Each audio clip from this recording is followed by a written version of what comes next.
क्या हो अगर मैं आपसे कहूं कि यह पृथ्वी जिस पर हम चलते हैं केवल पत्थर और मिट्टी का गोला नहीं, बल्कि एक जीवित, सांस लेती हुई चेतना है।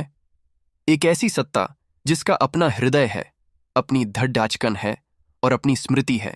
और क्या हो अगर मैं कहूं कि इस चेतना के हृदय भारत के 4 कोनों में स्थित 4 दिव्य ऊर्जा केंद्र, जिन्हें हम 4 धाम कहते हैं, एक साथ धड़कने लगे हैं। यह कोई कल्पना नहीं है, बल्कि एक ऐसा रहस्य है जो अब धीरे धीरे प्रकट हो रहा है। वैज्ञानिक इसे भूगर्भीय संयोग कह सकते हैं, इतिहासकार इसे महज पौराणिक कथा मान सकते हैं, लेकिन जो अनुभव कर रहे हैं, जो उस ऊर्जा को महसूस कर रहे हैं, वो जानते हैं ये कुछ और है।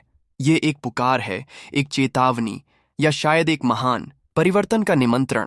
आज हम उस अनदेखे सत्य के दरवाजे पर दस्तक देंगे, जहां विज्ञान मौन हो जाता है और आस्था बोलने लगती है। क्योंकि 2025 वो वर्ष है जब ब्रह्मांडीय घटडिढियां एक नए युग का संकेत दे रही हैं, और इन संकेतों की भाषा सिर्फ वही समझ सकते हैं जो सुनने को तैयार हैं।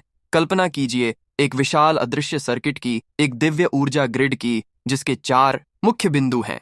उत्तर में बद्रीनाथ, हिमालय में केदारनाथ, पश्चिम में द्वारका और दक्षिण में रामेश्वरम। ये केवल मंदिर या तीर्थ स्थल नहीं है, ये इस धरती के एक्यूपंक्चर पॉइंट्स हैं, वो स्थान जहां पृथ्वी की ऊर्जा और ब्रह्मांडीय ऊर्जा का मिलन होता है।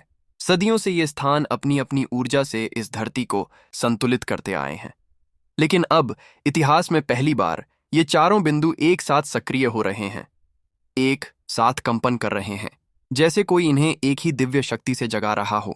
यह वो घटना है जिसका वर्णन प्राचीन ग्रंथ इशारों में करते थे, लेकिन जिसे अपनी आंखों से देखने की उम्मीद किसी ने नहीं की थी। यह एक सिम्फनी है जिसकी रचना स्वयं परमात्मा कर रहे हैं। चलिए इस दिव्य यात्रा पर सबसे पहले उत्तर की ओर चलते हैं, हिमालय की बर्फीली गोद में बसे बद्रीनाथ धाम। यह भगवान विष्णु का निवास है, जहां नर और नारायण ने हजारों वर्षों तक तपस्या की थी। यह संरक्षण और संतुलन का केंद्र है। हाल के वर्षों में भूवैज्ञानिकों ने इस क्षेत्र में जमीन के अंदर अजीब हलचलें दर्ज की हैं। धरती में नई दरारें उभर रही हैं, गर्म पानी के झरने अप्रत्याशित रूप से प्रकट हो रहे हैं या अपना स्थान बदल रहे हैं। स्थानीय पुजारी और पीढ़ियों से वहां रह रहे पुराने लोग कहते हैं कि ऐसा लगता है मानो पहाड़ अब गहरी सांस ले रहे हैं। वे इसे पहाड़ों का जागरण कहते हैं। किंवदंतियों में कहा गया है कि जब नारायण अपनी योग निद्रा से जागते हैं तो सबसे पहले उनकी तपोभूमि जागृत होती है। कुछ तीर्थयात्रियों ने रात के सन्नाटे में मंदिर के गर्भगृह के पास से एक धीमी लयबद्ध गूंज सुनने का दावा किया है, एक ऐसी ध्वनि जो कानों से नहीं बल्कि हड्डियों में महसूस होती है, जैसे कोई गहरा ध्यान कर रहा हो और उसकी ध्यान तरंगें पूरे वातावरण में फैल रही हों। क्या यह सिर्फ भूगर्भीय गतिविधि है, या संरक्षण के देवता हमें किसी आने वाले परिवर्तन के लिए तैयार कर रहे हैं? क्या वे संतुलन की शक्ति को फिर से स्थापित कर रहे हैं? अब आते हैं शिव की भूमि, रुद्र के निवास केदारनाथ पर। 2013 की उस महाप्रलय को कौन भूल सकता है, जब जल के प्रलयंकारी क्रोध ने सब कुछ निगल लिया, लेकिन मंदिर अडिग खड़ा रहा। लोगों ने इसे चमत्कार कहा, लेकिन संत इसे एक स्पष्ट संकेत मानते थे। उनका कहना था कि शिव ने अपनी उपस्थिति का एहसास कराया था, ये बताने के लिए कि विनाश के मध्य में भी चेतना का केंद्र अविनाशी रहता है। लेकिन वो तो बस शुरुआत थी। उसके बाद से हर साल केदार घाटी में कुछ न कुछ असामान्य घटित हो रहा है। कभी कभी बिना किसी तकनीकी खराबी के पूरे क्षेत्र की बिजली घंटों तक गुल हो जाती है, और ठीक उसी समय मंदिर के शिखर पर एक रहस्यमयी नीली रोशनी चमकती देखी गई है। कई ट्रैकर्स और स्थानीय लोगों ने रात में अजीब ड्रम जैसी आवाजें सुनने की बात कही है, जो बर्फीली हवाओं में गूंजती हैं। यह वो ध्वनि है जो शिव के डमरू और उनके तांडव की याद दिलाती है। हमें समझना होगा कि तांडव केवल विनाश का नृत्य नहीं है, यह पुराने जर्जर और असत्य को मिटाकर नए सृजन का नृत्य है। क्या महादेव का यह मौन गर्जन हमें यह बता रहा है कि ब्रह्मांडीय मंच एक बड़े बदलाव के लिए, एक महारूपांतरण के लिए तैयार हो रहा है? चलिए अब पश्चिम की ओर देखिए, जहां अरब सागर की लहरें द्वारका के रहस्यों को सहलाती हैं। भगवान श्री कृष्ण की कर्म भूमि, जो कभी वैभव और धर्म का शिखर थी और फिर सागर में विलीन हो गई। हाल ही में समुद्री पुरातत्वविदों ने सोनार तकनीक से समुद्र तल पर कुछ ऐसी विशाल संरचनाएं खोजी हैं जो सुनियोजित नगर नियोजन का प्रमाण देती हैं, और ये पहले के खोजे गए अवशेषों से कहीं ज्यादा पुरानी और विशाल हैं। लेकिन सबसे चौंकाने वाली बात यह नहीं है। गोमती नदी के मुहाने के पास पानी के नीचे काम कर रहे शोधकर्ताओं ने अपने संवेदनशील उपकरणों पर एक ऐसी ऊर्जा तरंग दर्ज की है जो किसी वैदिक मंत्र के उच्चारण के पैटर्न से हूबहू मिलती जुलती है। यह एक धीमी, स्थिर और शक्तिशाली आवृत्ति है जो सीधे उन प्राचीन खंडहरों के नीचे से आती प्रतीत होती है, जैसे कोई अदृश्य ऊर्जा स्रोत युगों बाद फिर से सक्रिय हो गया हो। क्या श्री कृष्ण की नगरी फिर से अपनी ऊर्जा प्रकट कर रही है? क्या समुद्र उन रहस्यों को उगल रहा है जिन्हें उसने युगों से अपने भीतर छिपा रखा था? पुराण कहते हैं कि जब द्वारका जागेगी तो युग परिवर्तन का द्वार खुलेगा। यह संकेत है कि कर्म और ज्ञान का सिद्धांत फिर से पृथ्वी पर स्थापित होने वाला है। और अंत में इस दिव्य ग्रिड को पूरा करते हुए हम पहुंचते हैं दक्षिण में, रामेश्वरम, जहां धर्म की स्थापना हुई। वह स्थान जहां भगवान श्री राम ने अहंकार रूपी रावण पर विजय पाकर शिव की आराधना की थी। यह स्थान कर्म और भक्ति के मिलन का प्रतीक है।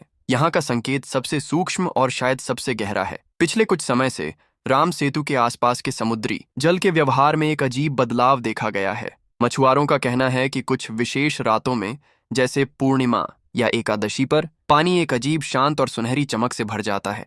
लेकिन असली रहस्य उस ध्वनि में छिपा है जो कभी कभी रात के तीसरे पहर में ब्रह्म मुहूर्त में सुनाई देती है। यह एक ऐसी गहरी और सामूहिक गूंज है मानो लाखों लोग एक साथ राम नाम का जाप कर रहे हों। इतना ही नहीं, कुछ उच्च रिजोल्यूशन सैटेलाइट तस्वीरों में राम सेतु के पत्थरों की संरचना में सूक्ष्म परिवर्तन देखे गए हैं, जैसे वे फिर से संगठित हो रहे हों और अधिक सघन हो रहे हों।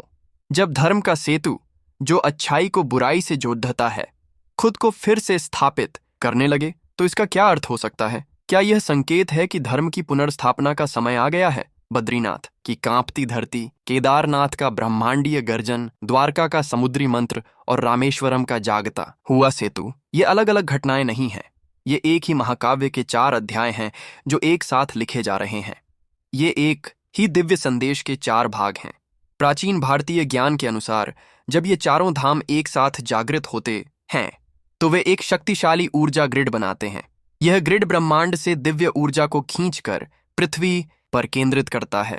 यह ऊर्जा एक महायज्ञ की अग्नि की तरह है जो शुद्ध करती है, रूपांतरित करती है और जो कुछ भी जीर्ण शीर्ण, अधार्मिक और असत्य हो चुका है उसे नष्ट कर एक नए सत्य की स्थापना करती है। कई लोग पूछेंगे, क्या यह कलयुग के अंत का संकेत है? क्या यह कल्कि के आगमन की तैयारी है? शायद इन सवालों के जवाब हमारे अनुमान से कहीं ज्यादा करीब हैं। भविष्य मालिका जैसे ग्रंथ, जिन्हें सदियों तक गुप्त रखा गया, वे कहते आ रहे हैं कि एक समय आएगा जब धर्म के स्तंभ हिलने लगेंगे और तब स्वयं धर्मराज पृथ्वी पर व्यवस्था स्थापित करने के लिए उतरेंगे। ये संकेत शायद उसी होने वाली घटना की प्रस्तावना है, उस महानाटक के पहले दृश्य हैं।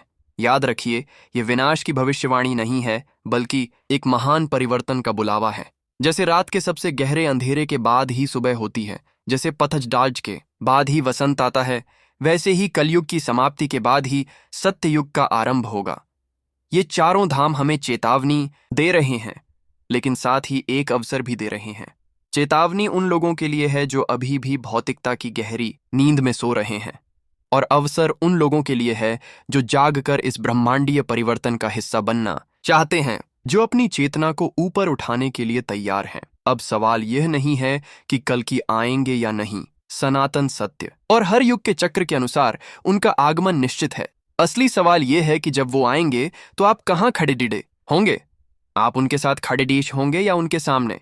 क्या आप उस बदलाव के साथ खड़े डीर होंगे जो धर्म, सत्य और प्रेम लाएगा, या आप उस पुरानी स्वार्थी और जर्जर व्यवस्था के साथ खड़ी डीडी ये होंगे जो अब समाप्त हो रही है? चुनाव आपका है। अगर आपको भी इन संकेतों में एक सच्चाई महसूस होती है, अगर आपके भीतर भी यह गहरी अनुभूति हो रही है कि हम किसी बहुत बड़ी घटना के मुहाने पर खड़े हैं, तो अपनी राय कमेंट्स में जरूर साझा करें। क्या आप मानते हैं कि हम एक नए युग की दहलीज पर हैं? आपकी चेतना आपको क्या संकेत दे रही है? इस संदेश को उन लोगों तक पहुंचाइए जो शायद इसे सुनना चाहते हैं, जो इन संकेतों को समझ सकते हैं। इस वीडियो को लाइक करके हमारी आवाज को और लोगों तक पहुंचाने में मदद करें। और अगर आप ऐसे ही गहरे और रहस्यमयी विषयों पर हमारे साथ इस खोज की यात्रा जारी रखना चाहते हैं, तो इस चैनल को सब्सक्राइब करना न भूलें, क्योंकि यात्रा अब भी शुरू हुई है और हर कदम पर नए रहस्य उजागर होंगे। आप तैयार हैं?